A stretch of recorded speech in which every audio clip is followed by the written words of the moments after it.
let's go now to expireds and for sale by owners. You talked a little bit about expireds, about how there are some out there, homes are still expiring in this market. What do you find that the success is with those when it comes to those agents doing it extremely well? What's the secret for expireds and then for sale by owners? So this is going to disappoint people.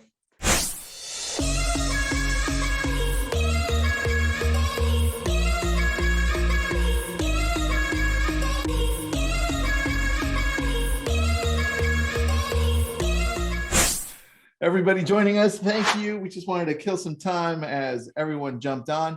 Thanks for jumping on this Cyber Monday. We've got REDX, Curtis Fenn. If you don't know him, he's the president of REDX. We've been using REDX since before I created LabCoatAgents, so that's a while. And so that's why we have him on. I want to talk about how to grow your database, how to grow your business, and obviously it's Cyber Monday, so they have a deal for you. And I want to start off with the deal, Curtis. Let's go with that. Okay. All right. So this year it's very simple. It's 20% off everything. And it's 20% off everything for the life forever. So you grandfathered in price, which pricing in 2022 with the inflation and everything going up and salaries having to go up, but you'll stay at the discounted rate, grandfathered in at that price forever. Dude, is that why I'm still paying the grandfathered price of like 2007? Yeah. Yeah. It's a steal. I know. It's a steal. Yeah. And there's nothing worse than like Netflix or Amazon Prime or something you've been loyal for years and they go, hey, FYI, we're going to start charging you more money, you know, and then they've got those handcuffs, you know, so we don't do that. Once you're in and we'll keep you there. All right. We'll put up the link to Jake. Will throw it on here and into the Facebook group. Now let's talk about what you and I were mentioning. You had a client tell you that growing the database was the key, but he said it in a way that I think was very impactful. So let's start with that, man. Yeah, I think he said REDX was the fastest way for me to fill my CRM. And that's pretty easy. And I think that's what a lot of people miss. A lot of people put categories. They're either a prospecting agent, you know, I'm going to grind on the phone, or I just work my sphere of influence. But all the top prospectors, including you, have a sphere of influence or a full database or CRM, whatever you're going to call it, circle of influence that gives you referrals. It's always the number one source of business. Should be. Yeah. But until it is, you've got to develop a sphere of influence. You got to fill your CRM and have a bunch of people you are building relationships with. Where do you see, on that, you have to talk to people you don't know to build your database. That's right. So that's right. Remember that part if you want to take any notes down. But I'm going to ask you a question, and then after you answer it, I'm going to take a turn at it. Okay. Okay. Where do you see most agents go to when they're first starting to build their database, or they come back and say, you know, I need to grow my database quicker? Because there are so many options on REDX. Where should we start, or where do you recommend we start? Okay. So I'm going to answer that in multiple ways. First, it depends on your personality type, how comfortable you are talking to people that you don't know, because the highest ROI lead type is always going to be expireds. And yes, there are still expireds in your MLS, regardless of where you're at. There's still a ton of expireds, but you know, they're a tougher lead type, right? They're upset. Their home didn't sell for whatever reason. A lot of them will blame a previous agent or their experience. So that's a tougher conversation.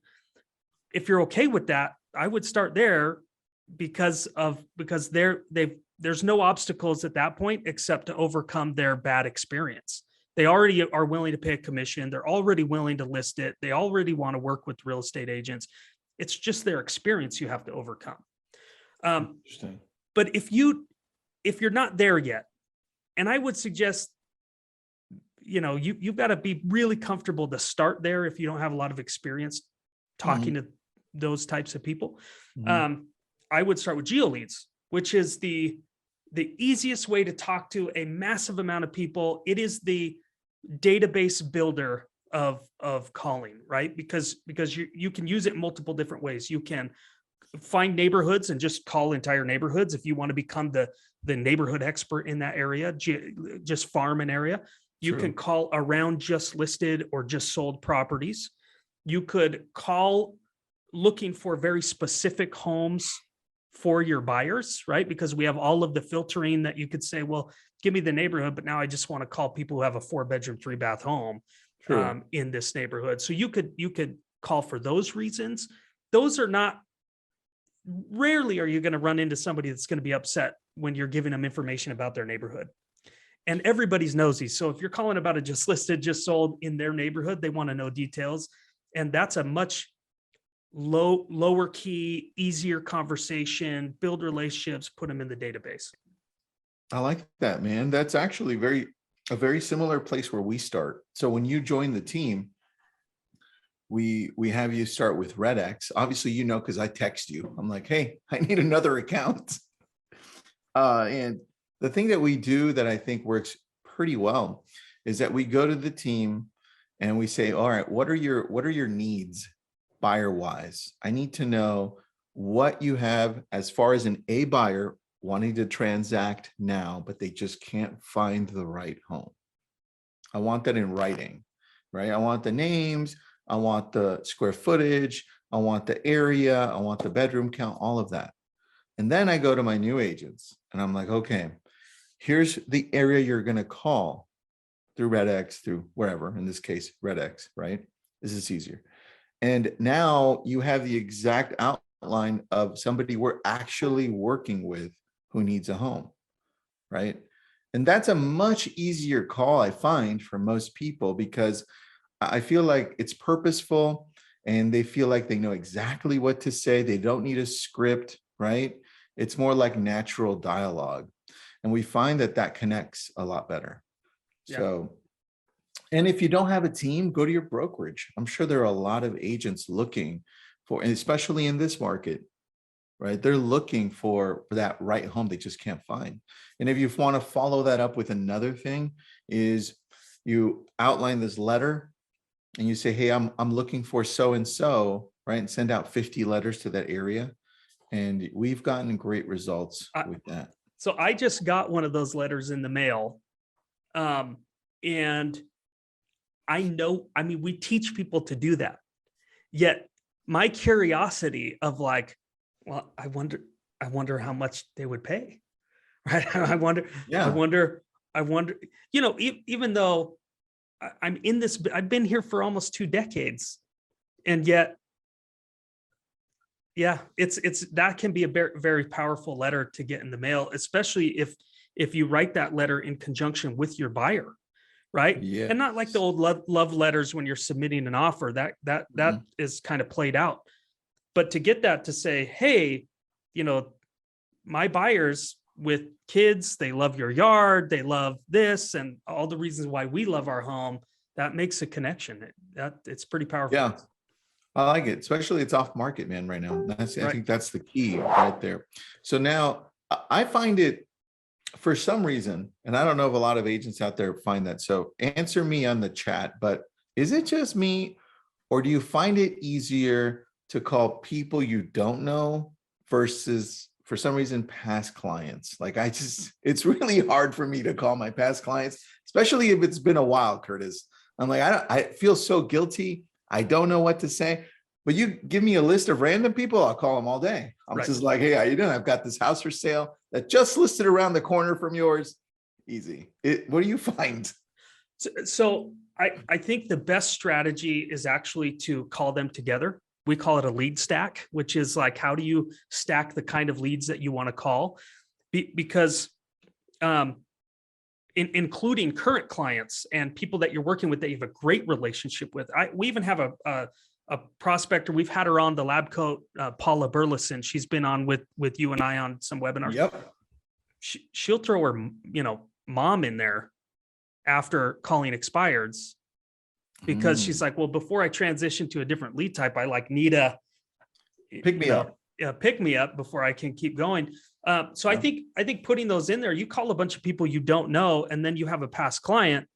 It almost makes it easier. You don't have to psych yourself up to do that. So call geo leads, and then call 5 past clients, and then call more neighborhoods and then call 5 past clients. Mm, Because then you can even use simple scripts like, hey, I'm out looking for homes for my buyers, and it made me think of you.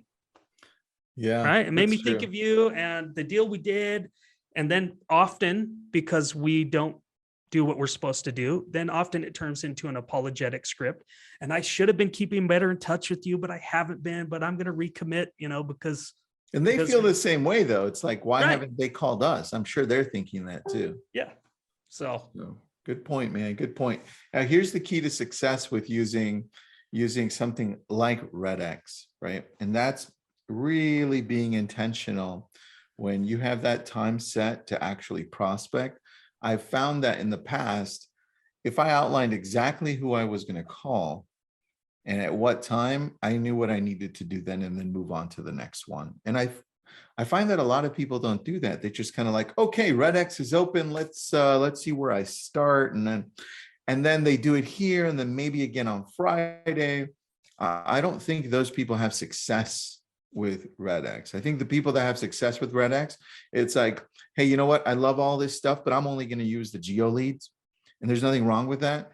I'm going to start at 9 a.m. and I'm going to go from 9 a.m. to 10 a.m. Here's exactly what I'm going to say. Here's the area that I'm going to talk about and whatever else you have there. But it's so itemized that you don't leave anything to chance, right? So you know what to say and you're purposeful. What do you think of that? well, we're procrastinators, right? I mean, we want an easy button. We want commissions to magically show up in our bank account by having our license. I mean, I would love that.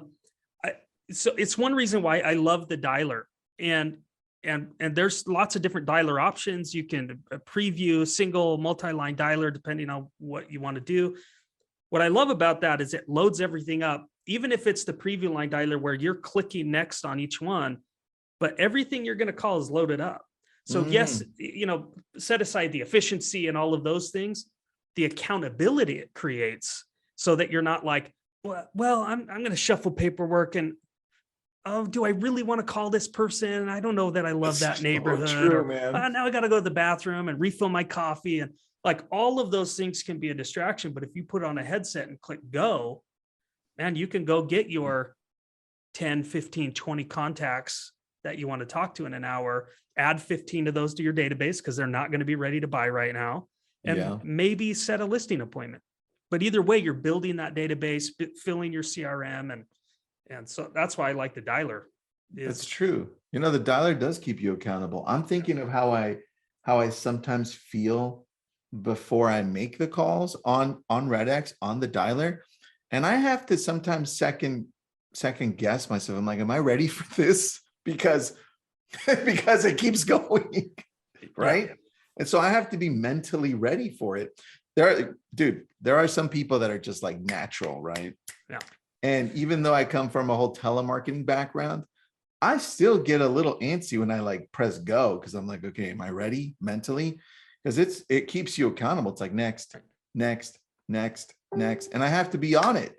So, I mean, you can take a break, but it's just like once you're in it, you're in it. Yeah.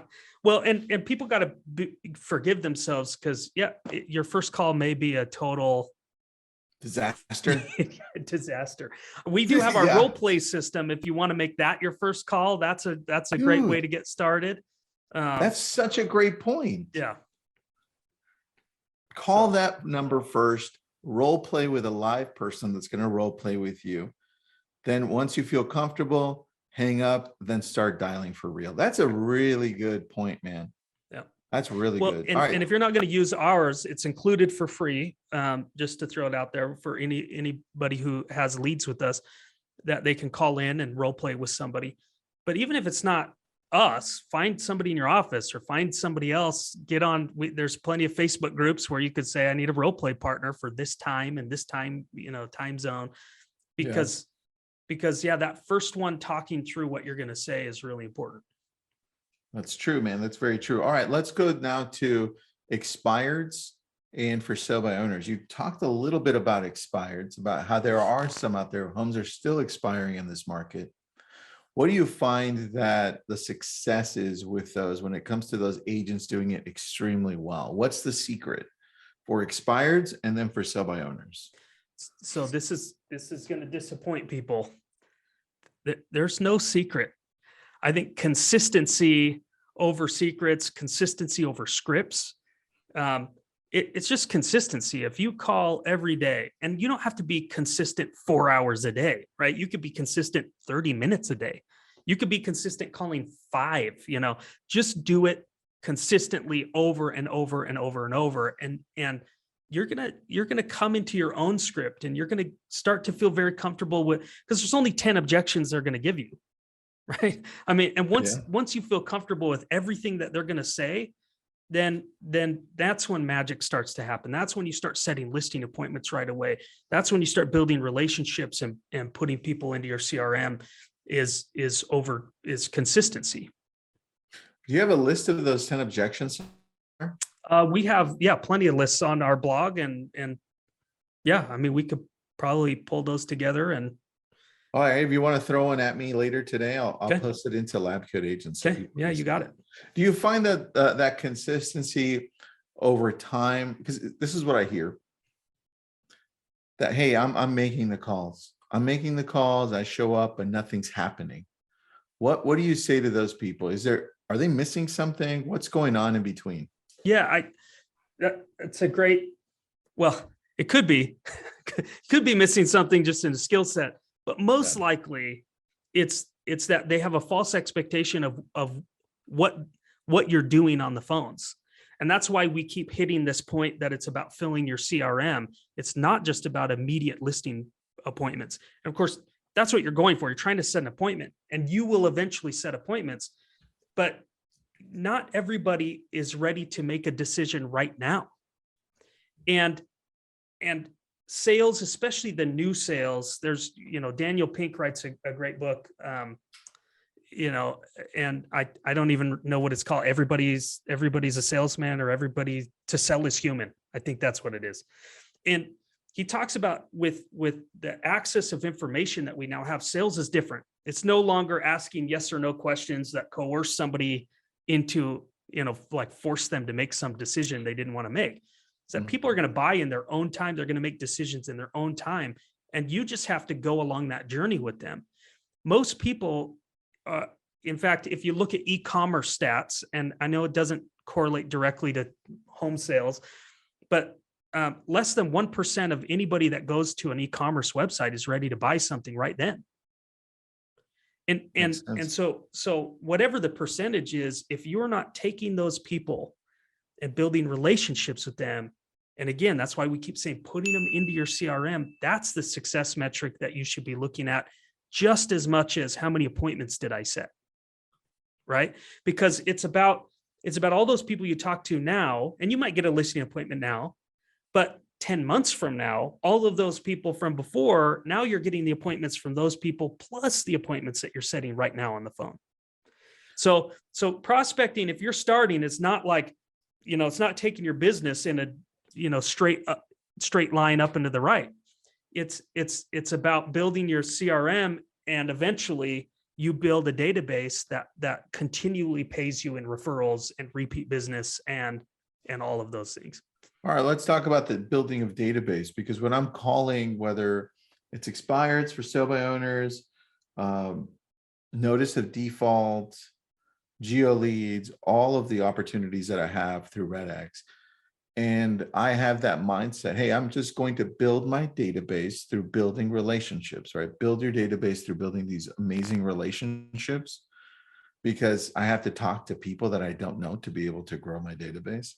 As I do that, what processes do I put in place so that over time I can build it and nurture them? Is it just me calling them back, me texting them? What have you seen works longer term to nurture this database? So there's two things, and I think too many people jump to automation, and automation is a great thing. You have to have some form of automation in your business, a newsletter that goes out, market updates, market statistics, Altos research, or keeping current matters, or whatever local market stats, you have something that will just kind of drip on them, keep your name forefront of mind. But that you cannot automate a relationship, right? You just can't. I mean, over time, Tristan, you sending me personalized text messages over time is what really built our relationship. It wasn't that you put me on a drip system that only sends bot text messages, because True. my responses aren't always something a bot can respond to, even though Yeah. they're getting really good. They're not human. They're That's not you. true, man. That's very true. You're right about that. So I do think you have to have automation, because otherwise you'll just lose people, but it's the in between the automated whatever you have going on is where the relationship is created. So social media, again, social media shouldn't be just it's not automated. It's not the relationship. It's something that supplements the relationship. It's the fact that I see that you were, the book that your kid is reading, that you're reading with your kid, right?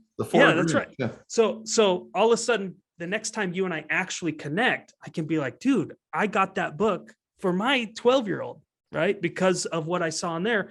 And that creates a connection between me and you that's different than just a comment on Facebook. Although I should comment and I should text and I should automate newsletters, but it's in between that stuff is when relationships are created.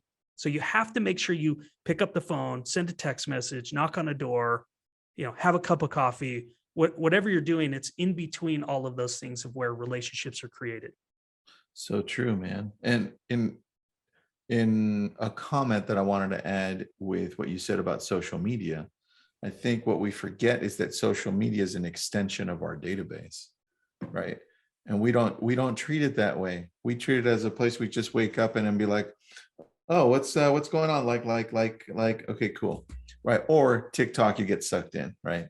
Either way, it's an extension of your database. And I think going back to what you and I were talking about at the beginning, which was being more purposeful, you can apply that to all technology that you're using, whether it's social outlets or REDX.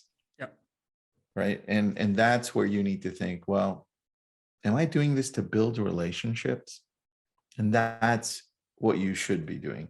And that's why you see those agents that have been using REDX for years, dude. I told you last time, the very first time I heard it was Mike Ferry standing on stage, and I was like, what's this REDX thing? But I think I need it. So I went to the back and signed up, and I've been using it since. But you have agents that have been using this product for years. Yeah. And people think that it's just for expireds and for sale by owners. And it's so much more than that. I mean, you guys did start with that, Yep. right? Yeah. Now, what are you seeing people use it more for besides that? So GeoLeads is probably the most versatile lead type, again, because of all of the different ways you can use that data, because you can pull up neighborhoods, you have all of the insights into the neighborhoods. We have people, we have an ice cream shop, somewhere in Arizona, I think, that just uses it because they look around, they get all the insights on the properties, and they're calling people to let them know they cater birthday parties, right? I mean, like, there's so much versatility in the GeoLeads products of how you want to work your business and how you want to do that. Some people use it exclusively to call the 100 people around their open houses, to make sure all the neighbors are coming to the open house. And that's all they use it for, because they just want to bump up all of the different leads that they're generating at the open house, right? Mm-hmm. But GeoLeads is the most common.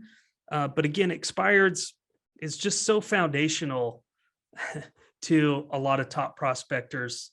And I know I say this on every time we are on a webinar, but too many people look at top prospectors and go, well, they work their sphere of influence, so that's what I'm going to do. And you go, yeah, but how did they build their sphere of influence to the point that they could work it for their business, that they could get, 100 transactions from referrals is everybody's dreams, right? I mean, that's what we all want to do. We see that people, anyway, I'm getting away from your question, but No, that's actually, you're answering it because I want to build on top of that. So keep on going. yeah, I was going to say a lot of companies look at SaaS companies, especially look at their usage statistics for their loyal customers. And we actually look at the opposite. We look at people who used it a whole bunch and now they're using it maybe twice a week rather than every day. To us, we see that as they've graduated, right? They've built a sphere of influence big enough that they should be doing that, which is why we are, building the tools to help you keep in touch and monetize your sphere of influence, get those referrals and communicate with your past clients. But we look at it as graduating from that process so that you don't have to, so that you can get those 100 referrals eventually from your database. Yeah. And the way we did it was actually, since Jake's listening in, right? Jake's been with me for many years, and he knows that we built our database two ways. One of them was dialing, literally dialing, because he was helping dial too. He was one of the callers dialing with me. And the other one was online leads, right? That's how we built our massive database of over 100,000, right? And there's no other way to do it. You're going to, if you want to build it in mass, right? You're going to have to start somewhere, because you only know a certain amount of people, and those people that you know only know a certain amount of people that they're willing to refer you. So you're eventually going to have to start calling people you don't know, and going out to meet people you don't know, and putting them into your database and nurturing them and talking to them and helping them along the way and being patient. So I think that's what's missing, man. That idea that this takes a longer time than you think, but it pays off long term, that sometimes is missing in this business. Yeah. Well, and I think REDX and the proactive, prospecting. What's funny is, somebody will post, hey, where do I go get business? And all these great answers that say, well, just be nice to everyone you meet and make sure you give them your business card and do that. I go, that's just another form of prospecting, right? And you could do that.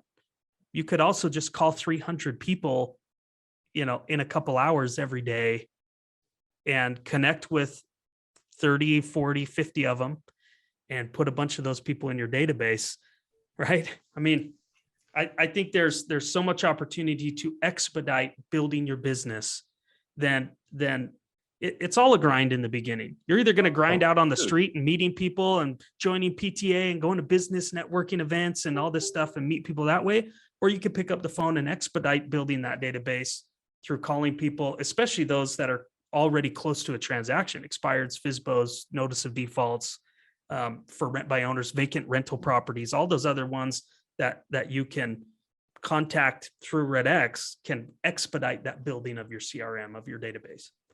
I have a question, not on geo leads, because we actually still call those a lot.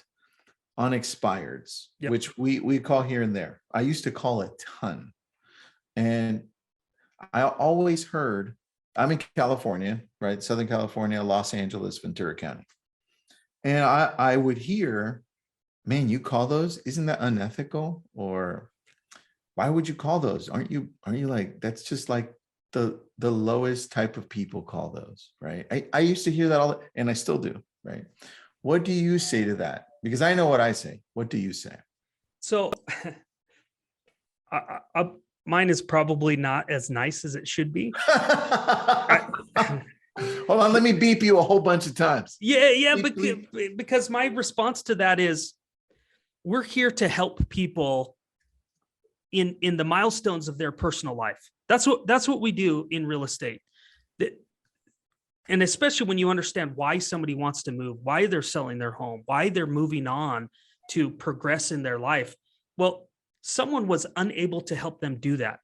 And I know all of the reasons that you can point to. Well, they wouldn't let me lower the price, and price is always price. Home's going to sell if it's priced right.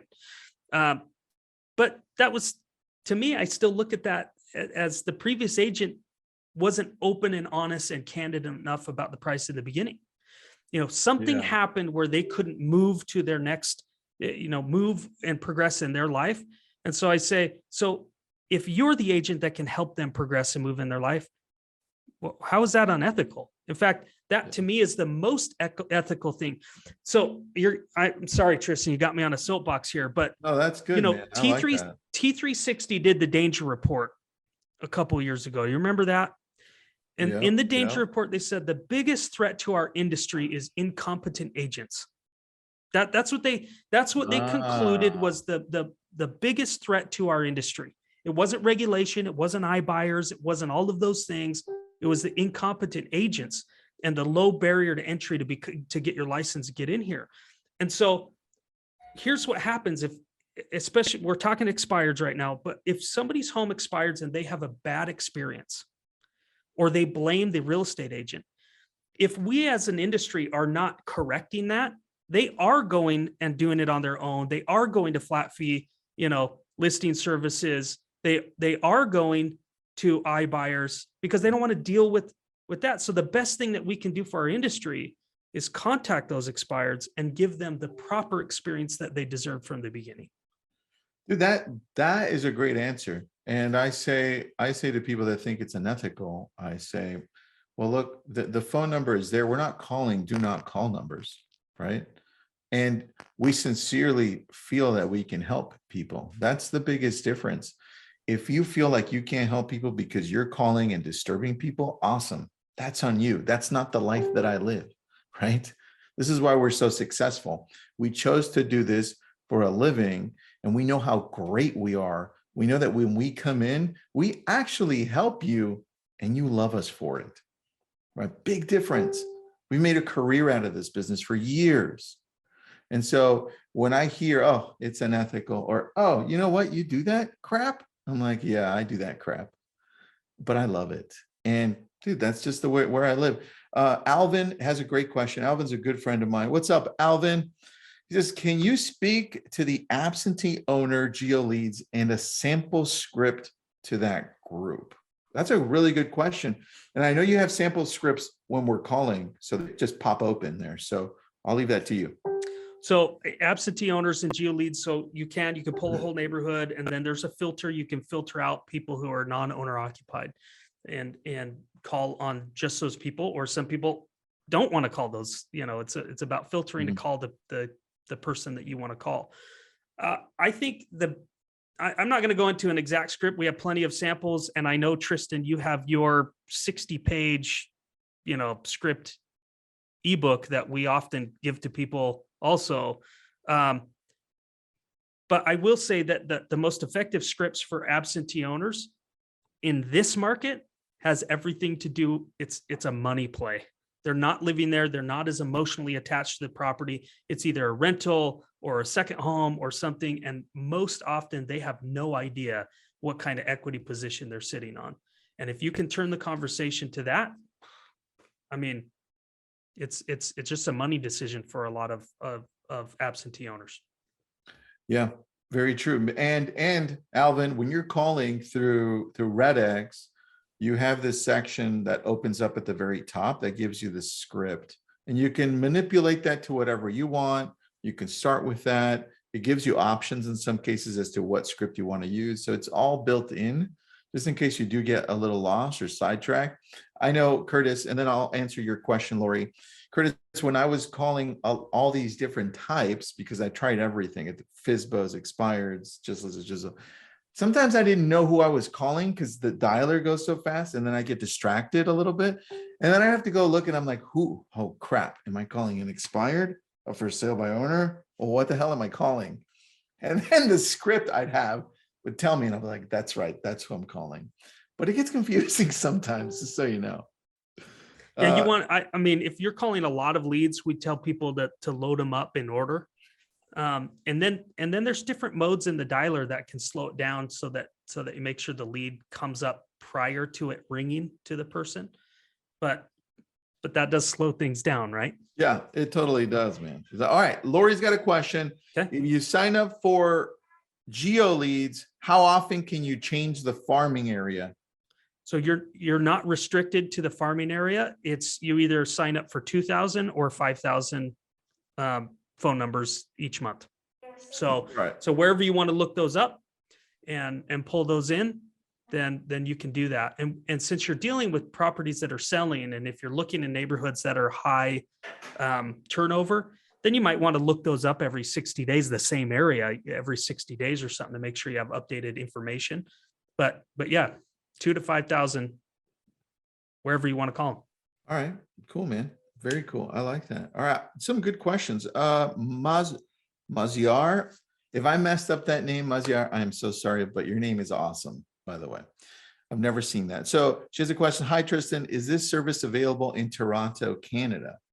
So we do have the FSBOs and the for rent by owners, which are vacant rental properties. They're people trying to find tenants for their rentals, which is, I think, the very best lead type right now because of the market that we're in, because of the equity position that we're in. And a lot of landlords have no idea. And so as soon as you talk to them again about the equity position that they're in, they're turning into a lot of listings. Dude, you know, it's a really good point. And we've got a few minutes. So I want to talk about that. I'm opening up because, you know, I've been calling these for years, thanks to you guys. I've got a script that I came up with because I used to use the Mike Ferry script, and some people still use that. But I found that in our area, what I kept on coming across when I was calling for sale by owners is, and you've heard this, it's like, do you guys all go to the same school? Do you guys all learn the same? What is this, right? Once I came across that a little too much, I was like, I think it's time to change my script, right? And come up with my own dialogue to start this. So I'm trying to find it. I have the old expired. You know what? Let me just share my screen with you so you see what I'm looking at. And if you guys want this, I'll throw this into the chat. Let me see what page it's on, because I actually have a table of contents that I created. FSBOs, there it is. Okay, so it's right after expireds. Right, old expireds, right, online leads. Damn it, where was it? Did I pass? There it is. All right, so Curtis, one of the things that we did is we, at the very beginning, we wanted to sound different enough so you paid attention to us. So we got to where we wanted to get to. And for us, it was this right here. We obviously say, hey, I'm calling about the home for sale on 123 Main Street. Is it still available? They would say yes. And then we'd say one of these, depending on the home. Excellent. I have a few buyers in your area, and I was wondering if you have a formal dining room, right? If it's a house, and my dog agrees with me. Or if it's a big house, like we call a lot of luxury areas, guest house or separate sleeping quarters, right?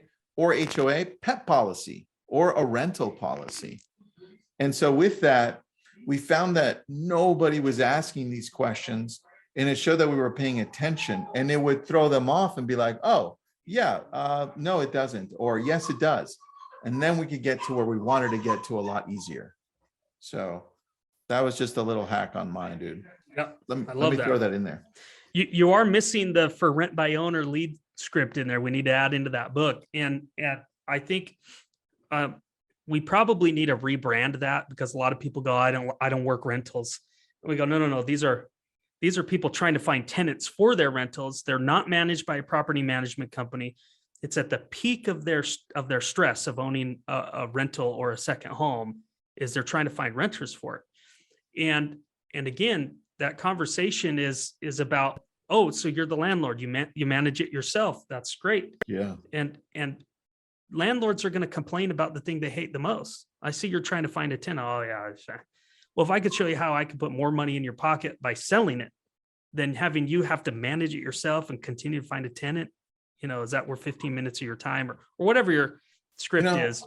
With the rentals, because I came across it by accident. So it must have been before you guys had it, because when I was calling way back, I was calling Zillow, and I'd see the ones that were for lease by the owner when they gave you that information more prevalent. And then I would just call them from there.